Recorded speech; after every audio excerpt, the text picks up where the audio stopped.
सुप्रभात बच्चों, आज हम लोग पढ़ेंगे हिंदी पावनी पाठ संख्या 1 मत ठहरो। मत ठहरो एक कविता है जिसके कवि हैं श्री कृष्ण सरल, और इस कविता के माध्यम से सरल जी ने हमें निरंतर आगे बढ़ने की प्रेरणा दी है। मत ठहरो, तुमको चलना ही चलना है, चलने के प्रण से तुम्हें नहीं टलना है। मत ठहरो, तुमको चलना ही चलना है। कवि कहते हैं कि हमें ठहरना नहीं है, हमें सदा चलते ही रहना है, और जब हमने चलने का प्रण ले लिया है तो हमें उस प्रण से टलना अर्थात हटना नहीं है। मत ठहरो, तुमको चलना ही चलना है। केवल गति ही जीवन, विश्रांति पतन है, तुम ठहरे तो समझो ठहरा जीवन है। कवि कहते हैं कि सिर्फ निरंतर चलना ही जीवन है, और थकावट पतन है, या अर्थात हमारे जीवन का नाश है। तुम ठहरो तो समझो ठहरा जीवन है, और अगर हम ठहर जाते हैं तो हमारा जीवन भी ठहर जाता है। जब चलने का व्रत लिया ठहरना कैसा, अपने हित सुख की खोज बड़ी छलना है। और जब हमने चलने का व्रत ले लिया है तो फिर रुकना कैसा।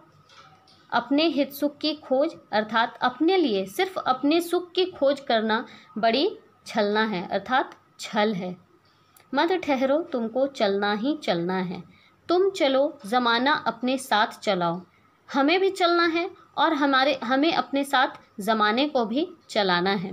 जो पिछड़ गए हैं आगे उन्हें बढ़ाओ, और जो राह में हमारे साथी पीछे रह गए हैं हमें उन्हें भी आगे बढ़ने की प्रेरणा देनी है, ताकि वो भी आगे बढ़ पाएं। सिर्फ हमें अपने हित की सुख नहीं खोजनी है, हमें दूसरों को भी आगे बढ़ने की प्रेरणा देनी है, ताकि हमारे साथ उनकी भी प्रगति हो सके। तुमको प्रतीक बनना है विश्व प्रगति का, तुमको जनहित के सांचे में ढलना है।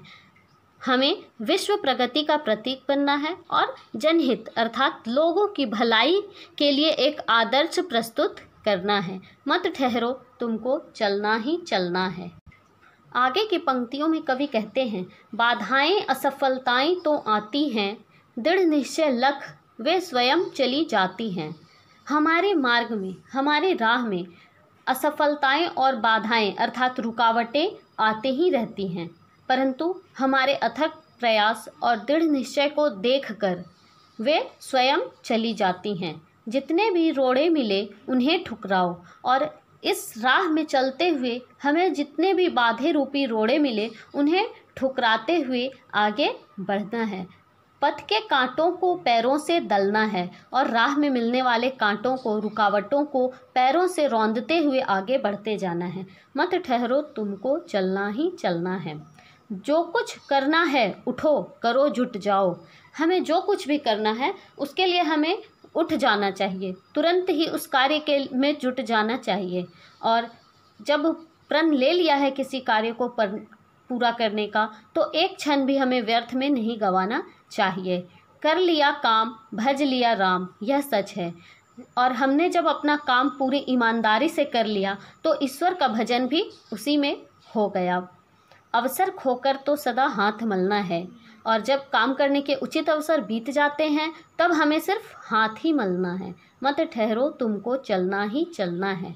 हमें रुकना नहीं है, हमें निरंतर चलते ही जाना है।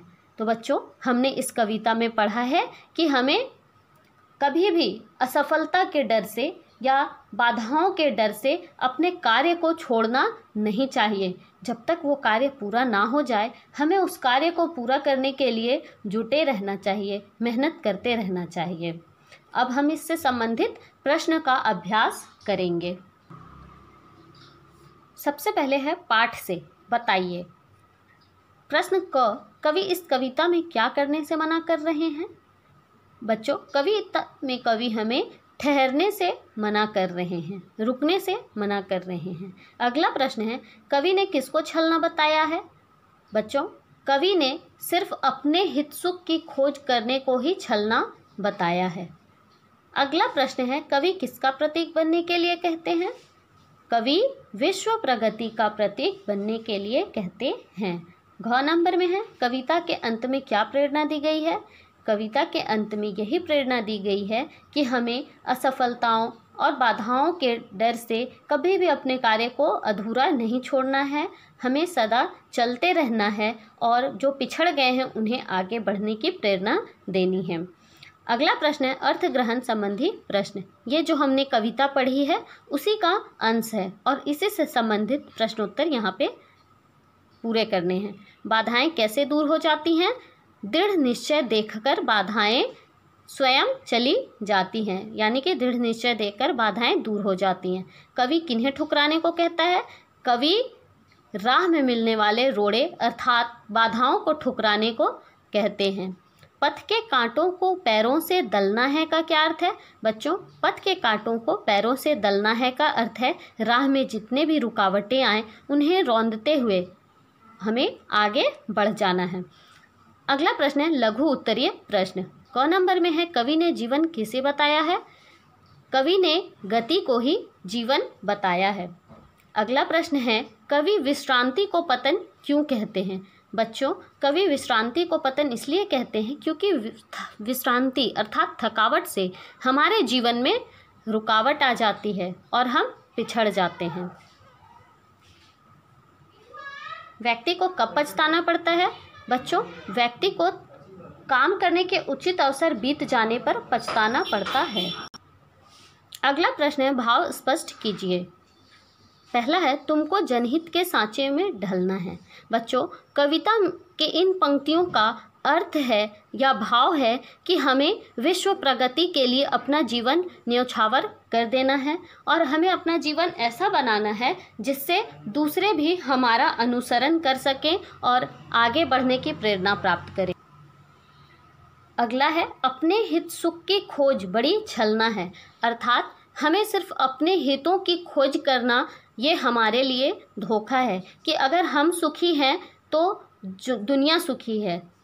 ये सोच गलत है, ये छल है। हम तब तक सुखी नहीं हो सकते जब तक संसार का प्रत्येक व्यक्ति सुखी ना हो जाए। अगला प्रश्न है दीर्घ उत्तरीय प्रश्न। बच्चों, इनके उत्तर तुम्हें कॉपी में स्वयं लिखने हैं। भाषा की बात अर्थात व्याकरण से संबंधित प्रश्न। यहाँ कुछ शब्द दिए गए हैं जिनके अर्थ विभिन्न हैं, छलना और छल ना कर। इसी तरह हमें यहाँ पे कुछ प्रश्न हैं जिनका हल निकालना है।